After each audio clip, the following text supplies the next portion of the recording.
علیہ وسلم نے فرمایا، ترمذی کی روایت ہے، لازماً میری امت پر وہ حالات آ کر رہیں گے جو بنی اسرائیل پر آئے تھے، بالکل اسی طرح جیسے ایک جوتا دوسرے جوتے کے بالکل مشابہ ہوتا ہے، برابر ہوتا ہے۔ تو آج اگر ہم اپنا جائزہ لیں، جیسے ڈاکٹر صاحب نے بھی ارشاد فرمایا، آپ نے بھی توجہ دلائی، آج ہمارا عالم کیا ہے؟ دعویٰ ہے کہ مسلمان ہیں، ٹھیک، اور ہم نمازیں ضائع کر کے بھی مسلمان ہیں، ہم زکوٰۃ میں ڈنڈی مار کر بھی مسلمان ہیں، ہم روزوں کو جان بوجھ کر چھوڑ کر بھی مسلمان ہیں، ہم حج جو کہ فرض ہو، صاحب استطاعت کی بات ہو رہا ہوں، وہ ضائع کیے بغیر بھی مسلمان ہیں، ہم سود خوری کر کے اللہ اور اللہ کے رسول علیہ السلام سے جنگ کے مرتکب ہوں، ہم تب بھی مسلمان ہیں، ہم بے حیائی کو پروموٹ کر کے جو ہے وہ پھیلا کر اللہ کے غضب کو دعوت دیں، ہم پھر بھی مسلمان ہیں، ہم ملاوٹ کریں پھر بھی مسلمان ہیں، اور ہماری تمنا کیا ہے؟ آج ہم سے کوئی پوچھے کہ یہودی کہاں جائے گا، ہم فٹ کہتے ہیں کہ جہنم میں جائے گا، نصرانی کہاں جائے گا، ہم فوراً کہتے ہیں جہنم میں جائے گا، فلاں کافر کہاں جائے گا، وہ فوراً کہتے ہیں جہنم میں جائے گا، اور ہم کہاں جائیں گے؟ ہم جنت میں جائیں گے۔ Is it so simple؟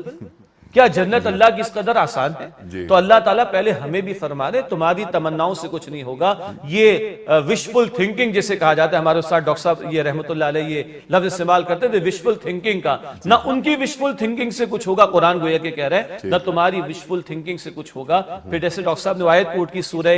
المائدہ کی آیت نمبر 18 کہ یہود و نصارہ کیا دعوے کر رہے تھے؟ نحن ابناء اللہ وحباہ، ہم اللہ کے بیٹوں کی طرح اللہ کے چہیتے ہیں، ہم نبیوں کی نسل میں ہیں۔ آج ہمارا بھی شاید سہارا یہی رہ گیا کہ خار ہیں، بدکار ہیں، ڈوبے ہوئے ذلت میں ہیں، کچھ بھی ہے اے مولا تیرے محبوب کی امت میں، وہ بھائی یقیناً محبوب کی امت میں کوئی شک نہیں صلی اللہ علیہ وسلم، مگر آج جو اس امت مسلمہ کے ساتھ دنیا میں ہو رہا ہے، جو دنیا کے کونے کونے میں پٹائی ہماری ہوتی رہی، کیا محبوب کی امت کے ساتھ ایسا ہونا چاہیے؟ آخرت تو بات کی بات ہے، دنیا میں ارزہ ترین خون اگر مسلمان کا ہے، 57 ممالک ہونے کے باوجود کھڑے نہ ہو سکے، تو کیا یہ خیر امت قرار پانے کی مستحق نظر آتی ہے امت آج کے دور کے اندر؟ تو یہ جو آج ہماری وشفل تھنکنگ ہے، قرآن اس کا ذکر کر رہا ہے، نہ ان کی تمناؤں سے کچھ ہوگا، نہ تمہاری تمناؤں سے کچھ ہوگا۔ جب آپ گفتگو فرما رہے تھے تو بہت سادہ سی بات دل میں آئی تھی، آپ مجھے بتائیے انیس صاحب، 50,000 کی تنخواہ ہے میری، اگر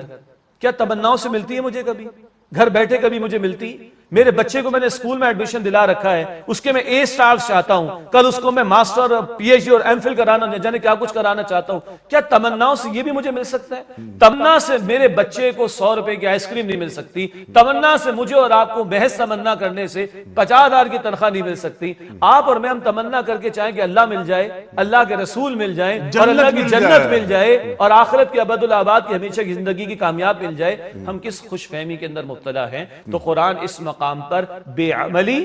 خوش فہمی، وشفل تھنکنگ کی نفی کر کے بندہ مومن کو ایک متحرک زندگی جو اعمال صالحہ والی ہو، یہ آگے ہم بات کریں گے، فقط اعمال کی بات نہیں کرتا قرآن، یہاں تو ایمان کے ساتھ اور صالحات کا ذکر اگلی آیت کے اندر آئے گا، ہم بات کریں گے الگ سے۔ تو بنیادی میسج محض اپنے آپ کو تمناؤں تک محدود نہ رکھو، اور بہت اچھی بات آئی کہ ہم کسی نسب کے ساتھ تعلق رکھتے ہوں کہ میں فلاں کی نسل میں سے ہوں، کہاں لے کے جائیں گے؟ بخاری شریف کی حدیث، اللہ کے رسول مکرم علیہ السلام اپنے خاندان والوں کو جمع کر کے خطاب فرمائے، اے خاندان بنو عبد المطلب، اے خاندان بنو ہاشم، اپنے آپ کو جہنم کی آگ سے بچاؤ، کل میں تمہارے کسی کام آنے والا نہیں۔ اے صفیہ میری پھوپھی جان، اپنے آپ کو جہنم کی آگ سے بچائیے، میں کل آپ کے کسی کام آنے والا نہیں۔ اور اے فاطمہ میری لخت جگر، بیٹا اپنے آپ کو جہنم کی آگ سے بچانا، کل میں تمہارے کسی کام آنے والا نہیں ہوں۔ اللہ کے رسول مکرم اپنے خاندان کے لوگوں کو لخت جگر کو یہ فرما دیں، باقی کسی کی کیا اوقات یہ حیثیت رہ جاتی ہے کہ وہ اس پر مطمئن ہو کر بیٹھ جائے کہ میں فلاں کی نسل میں سے ہوں اور اس بنیاد پر میری بخشش ہو جائے گی۔ یہ سارے چور دروازے قرآن نے بھی